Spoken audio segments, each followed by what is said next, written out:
Olá, sejam bem-vindos de volta ao meu canal. Eu sou a professora Solange Tomiyama e no vídeo de hoje eu vou contar uma história. A história de um aluno meu com transtorno do espectro autista que concluiu o curso de Direito. O objetivo do vídeo não é abordar tecnicamente os termos médicos e científicos sobre o tema, mas sobre a visão de uma pessoa interessada, curiosa, que passou a estudar e a se aprofundar de forma, mesmo que dentro das minhas limitações sobre o assunto, justamente porque começa com essas informações, você passa a entender melhor alguns alunos que apresentam essa condição e que ao final a gente possa contar como é que ele fez, se ele teve dificuldades ou não. Então a gente pode começar de forma muito abrangente. O que é o autismo? O autismo é um transtorno do neurodesenvolvimento que afeta a forma com que a pessoa interage, se comunica e percebe o mundo ao seu redor. Então, a gente percebe que é uma condição única de cada indivíduo, que ele apresenta algumas características leves ou graves que apresentam o quê? A dificuldade da comunicação. Tem alguns autistas que falam ou demoram para falar. Ou ainda dificuldades de interações sociais, né? Dificuldade de fazer amigo, dificuldade de olhar no olho, ou dificuldade de toque, ou enfim. Ou ainda comportamentos repetitivos, né? Então a pessoa tem aquele comportamento peculiar, ou ainda uma sensibilidade sensorial com o barulho, com a luz, com o número de pessoas, porque hoje, segundo o jornal Inclusivo, estima-se que mais ou menos 6 milhões de crianças brasileiras são diagnosticadas com TEA, com transtorno do espectro autista. Isso representa uma a cada 36 crianças são detentoras, né? Possuem essa condição, né? E a gente, então é mais comum do que se imagina, e às vezes uma pessoa que está ao seu lado, ela pode ter esse transtorno e não saber. E é importante que se fale sobre o assunto para tentar desmistificar e desconstruir aquela ideia de que o autista ele possui somente alguns trajetos ou alguns comportamentos que são neurotípicos, né? A pessoa que fica lá só no movimento.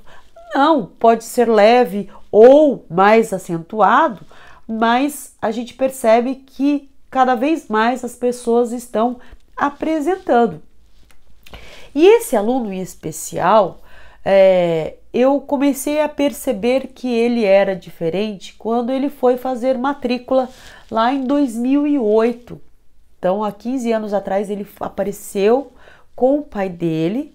E o pai dele, como ainda era algo que era um tabu, era vergonhoso, ele veio fazer a matrícula e quis conversar comigo para saber quais seriam as condições de aula, qual era o material. Eu achei um pouco protetor, mas vamos conversar sobre o assunto. E nessa hora, só o pai falava. O filho, com 18 anos, estava ao lado e ele não olhava no meu olho, né? Ele olhava para baixo, ele segurava as mãos e o pai falava assim: não, mas eu quero saber o número de alunos, eu quero saber se a sala é muito barulhenta, eu quero saber qual é o material de estudo. E o pai fazendo várias perguntas. E eu fui respondendo, mas sem entender por que tanto zelo, por que tanta preocupação, sendo que ele já era um homem adulto, né? Então ele poderia justamente se adaptar, porque é assim que eu estava acostumada com os alunos. Ora, entra na sala de aula e te vira. E aí eu percebi que ele entrou ele fez a matrícula, ele entrou na sala de aula, ele sentava bem na frente, né?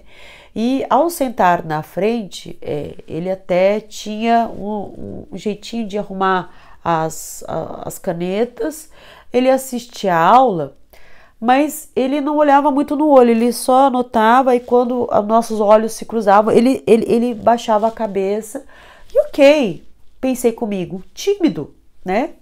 E tudo bem, e continuei dando aula e eu percebia que quem me conhece em sala de aula sabe que eu tenho momentos que eu grito, né? Que eu bato na mesa, falo alto e ele se assustava e até por vezes ele se retraía ou até mesmo, sabe, ele discretamente ficava assim com as mãos no ouvido, porque eu falava muito alto. E aí eu fui percebendo, mas assim, falei, bom, deve ter alguma coisa, uma hipersensibilidade, mas eu não imaginava que ele tinha o TEA. Eu não imaginava, até porque eu desconhecia, e para mim, de forma muito ignorante, a pessoa com transtorno do espectro autista, ela era neurotípica, né? Então ficava lá só no cantinho e como ele não apresentava isso, para mim ele era uma pessoa tímida e com hipersensibilidade. E aí ele foi, né, concluindo semestre a semestre, né?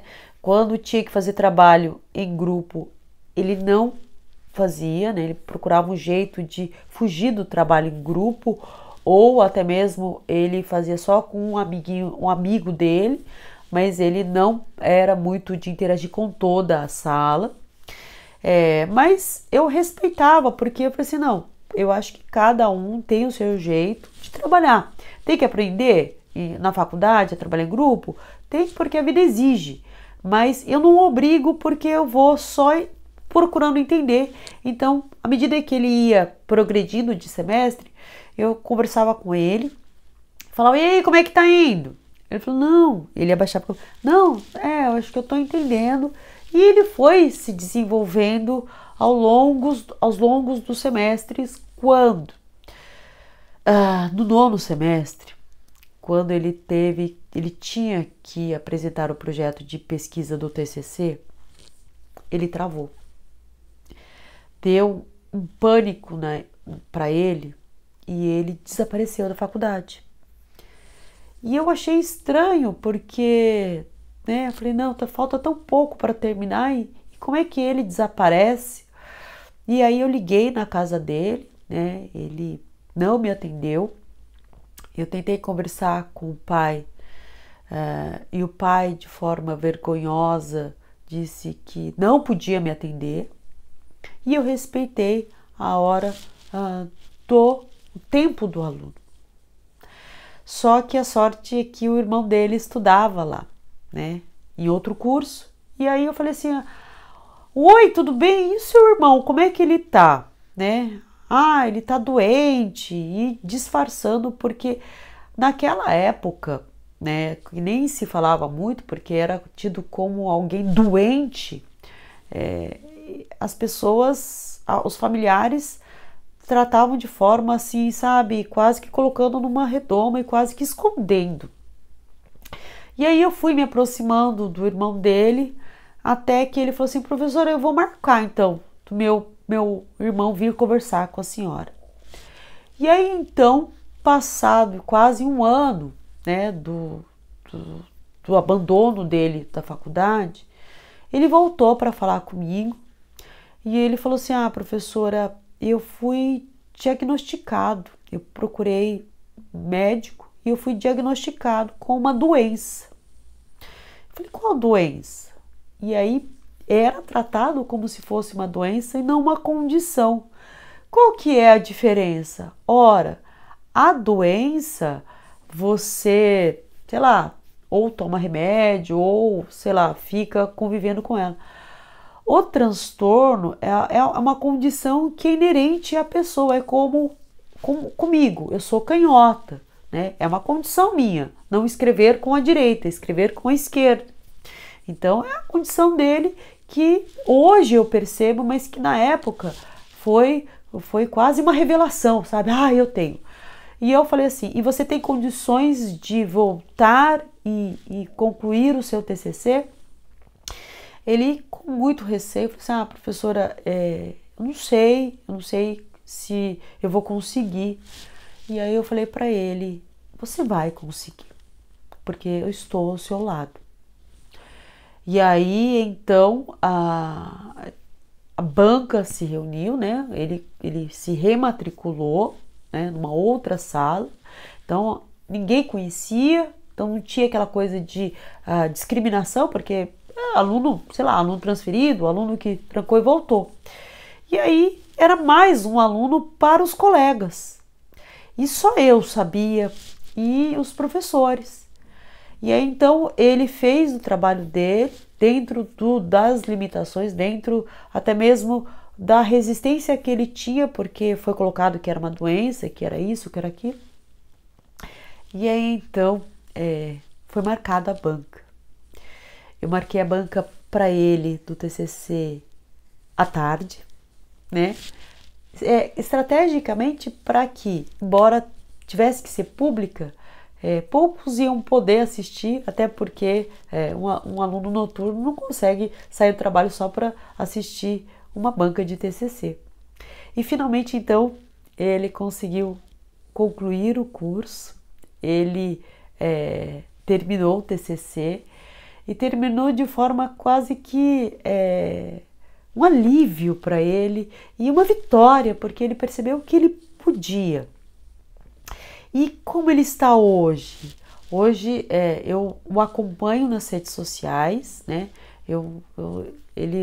A gente não consegue conviver pela correria do dia a dia. Eu fico feliz porque ele trabalha com ajuda, né, voluntária em algumas ONGs.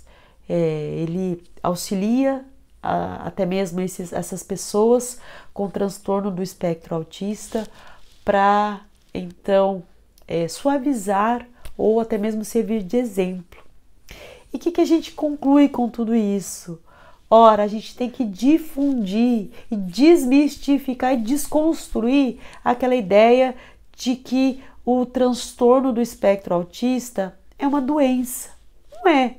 É uma condição que se você buscar um profissional da saúde para diagnosticar, ele vai esclarecer e ele vai dar tratamentos ou ele vai, inclusive, direcionar para psicólogo, psiquiatra, neuropediatra, enfim, um médico especialista que vai te ajudar a entender qual é essa condição, né? Se é questão de barulho, se é questão de convivência, interação social. E aí cada pessoa com essa condição é única e tem habilidades e características próprias que superam ou se destacam em outras vertentes. Então não espere que a pessoa com espectro autista ela tenha o mesmo desempenho, porque ela pode ter outros extraordinários, né?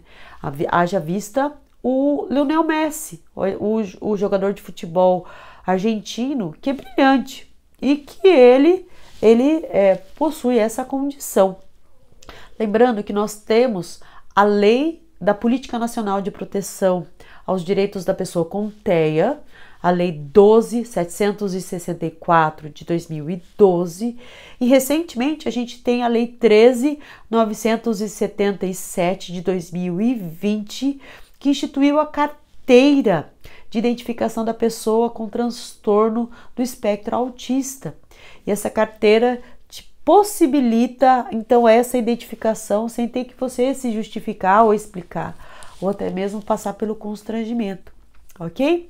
Bom, espero que você tenha gostado do vídeo. Se você gostou, compartilha com alguém que possui o TEA e que acha que não vai conseguir terminar o curso ou não tem condições.